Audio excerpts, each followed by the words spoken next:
Assalamualaikum warahmatullahi wabarakatuh. Perkenalkan, nama saya Yogi Rahmadi Firdaus dari kelas 1A NIM 19 16 11 032.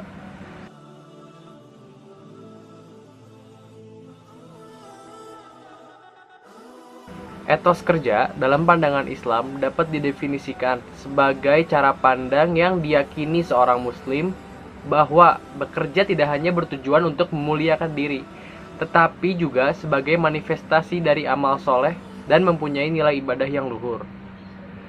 Pengertian etos kerja secara umum merupakan sebuah semangat kerja yang menjadi ciri khas serta juga keyakinan seseorang atau juga suatu kelompok. Etos ini juga bisa diartikan ialah sebagai tumuhat yang berkehendak atau juga berkemauan yang dilengkapi dengan semangat yang tinggi guna mencapai cita-cita yang positif. Sikap etos ini tidak hanya dimiliki tiap-tiap individu saja, tapi juga dapat dimiliki oleh kelompok ataupun juga masyarakat. Berikutnya ada prinsip etos kerja. Yang pertama adalah kerja itu adalah ibadah. Yang kedua, kerja itu adalah amanah. Yang ketiga, kerja itu adalah amal soleh. Dan yang keempat, kerja itu harus halal. Adapun ciri-ciri etos kerja di sini adalah yang pertama, kecanduan terhadap waktu. Maksudnya adalah salah satu dari esensi dan hakikat dari etos kerja ialah cara seseorang menghayati, memahami, serta merasakan betapa berharganya waktu. Dia sadar bahwa waktu itu merupakan netral serta terus merayap dari detik ke detik, serta juga dia pun sadar bahwa sedetik yang lalu itu nggak akan pernah kembali lagi. Yang kedua ada memiliki moralitas yang bersih atau ikhlas. Salah satu dari kompetensi moral yang dipunyai oleh seorang yang berbudaya kerja ialah nilai keikhlasan. Sebab ikhlas merupakan bentuk dari kasih sayang serta juga pelayanan tanpa ikatan.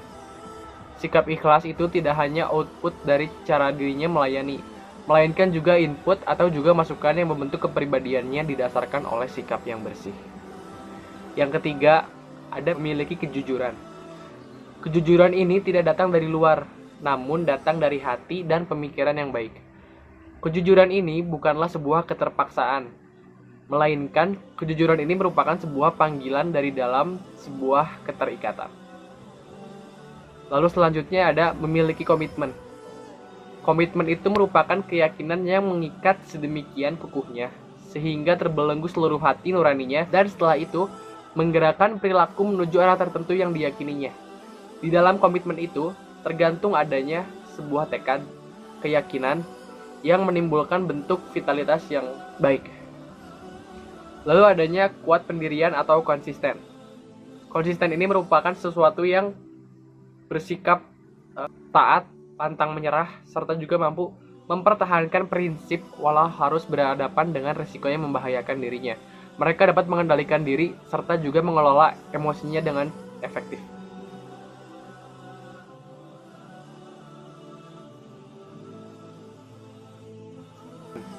Kewirausahaan adalah ilmu yang mempelajari tentang nilai, kemampuan, dan perilaku seseorang dalam menghadapi tantangan hidupnya.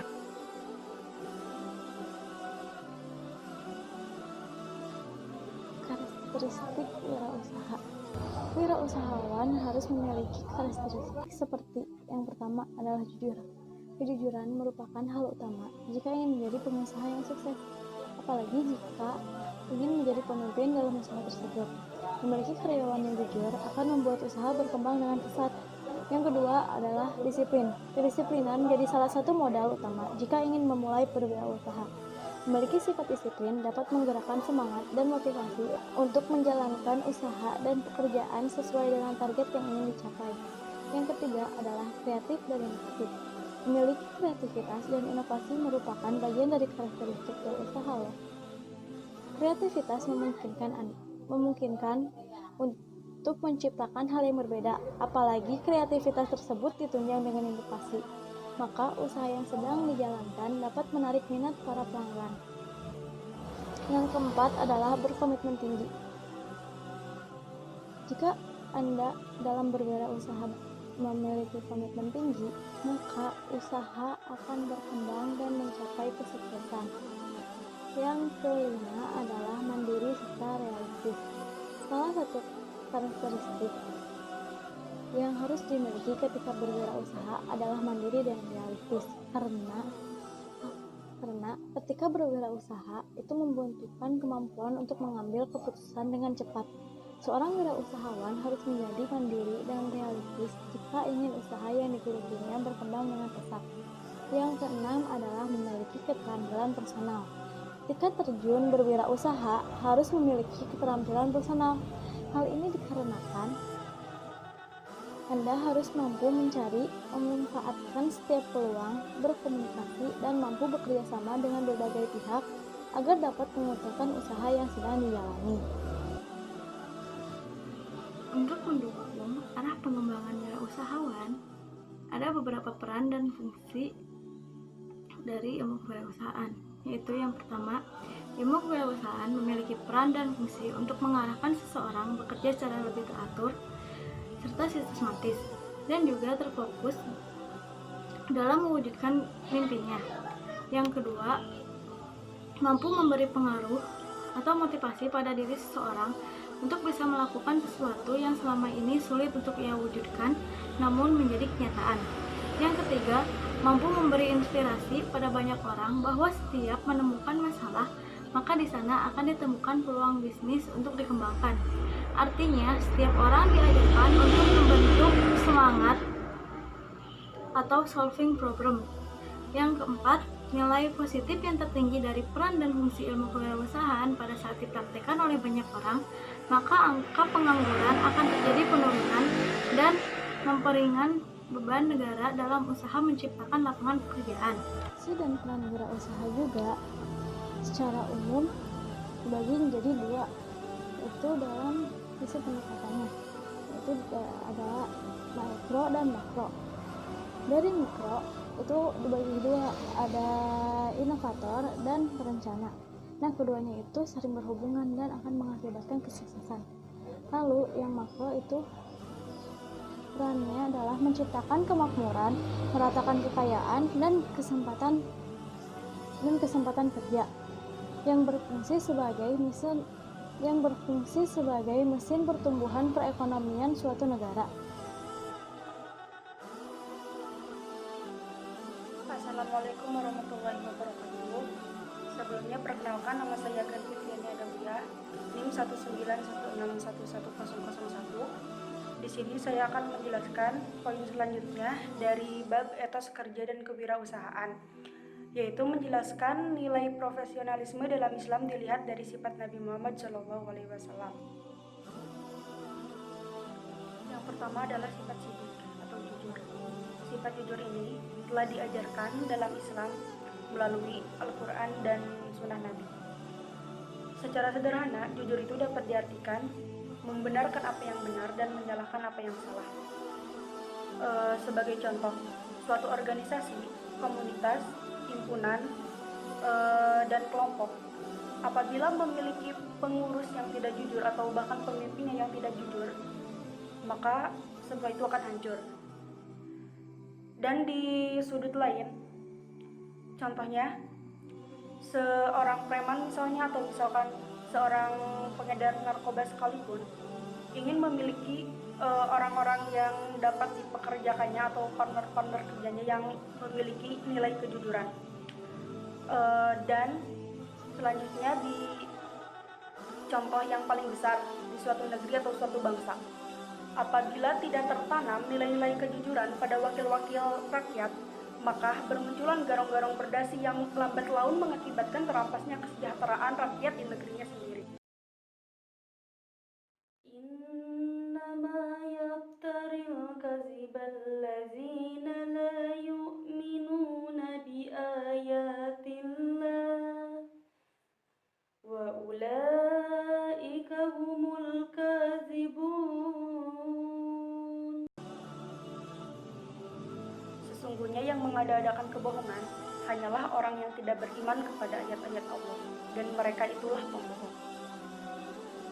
Yang kedua adalah sifat amanah atau tanggung jawab. Dengan sederhananya, tanggung jawab dapat diartikan yaitu mengerjakan apa yang telah dimulai atau mengerjakan apa yang menjadi pekerjaannya atau apa yang menjadi tugasnya. Sebagai contoh, dalam suatu acara yang diadakan oleh suatu organisasi, dibentuklah panitia-panitia dan koor-koor serta ketua dan wakil ketua acaranya. Apabila ketua dan wakil ketua atau koor-koornya hanya menitah, menunjuk-nunjuk jari, tidak membersamainya dalam bekerja, atau bahkan tidak mengkoordinir sama sekali, maka suatu acara tersebut tidak akan pernah sukses. Inna Allah ya'murukum an tu'addul amanati ila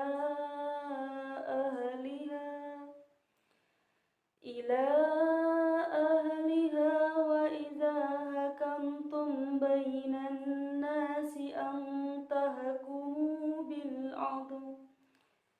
Inna Allaha ni'ma ya'idukum bih. Inna Allaha kana sami'an basira.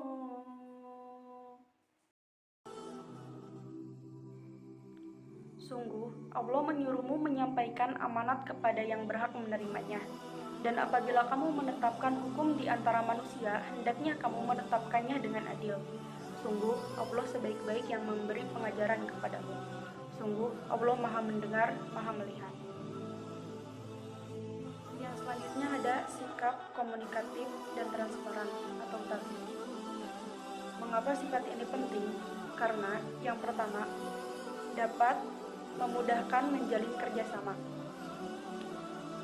Apabila kita memiliki sikap komunikatif, maka kita akan mampu menjelaskan, misalnya kita memiliki suatu proyek atau memiliki suatu pekerjaan yang dapat menjalin kerjasama dengan perusahaan lain, maka kita mampu menjelaskan visi misi sehingga kita dapat bekerja sama dengan perusahaan lain. Yang selanjutnya, dengan adanya transparansi atau sifat transparan dari pemimpin atau dari seorang wirausahawan, maka akan menimbulkan kepemimpinan dapat diakses oleh semua pihak, sehingga tidak menimbulkan kecurigaan atau bahkan kecemburuan. Alladzina yuballighuna risalatillahi wa yakhshawnahu wa la yakhshawna ahadan illallah wa kafa billahi hasiba. Yaitu orang-orang yang menyampaikan risalah-risalah Allah. Mereka takut kepadanya dan tidak merasa takut kepada siapapun selain kepada Allah. Dan cukuplah Allah sebagai pembuat perhitungan. Yang selanjutnya adalah sifat patonah atau cerdas. Kenapa sifat ini penting? Karena dengan adanya sifat patonah atau cerdas pada diri seseorang atau wirausahawan atau seorang pemimpin, maka seseorang itu dapat atau mampu melihat dan menangkap peluang dengan cepat dan tepat. Atau bahkan apabila ada permasalahan dalam suatu perusahaannya atau suatu pekerjaannya, maka permasalahan itu akan dapat segera ditangani dengan baik dan tepat. Dan seseorang itu akan menjadi problem solver yang baik. Wa tilka hujjatuna atainaha Ibrahim ala qaumi narfa'u darajatin man nasha inna rabbaka hakimun alim. Dan itulah keterangan kami yang kami berikan kepada Ibrahim untuk menghadapi kaumnya. Kami tinggikan derajat siapa yang kami kehendaki. Sesungguhnya Tuhanmu Maha Bijaksana, Maha Mengetahui.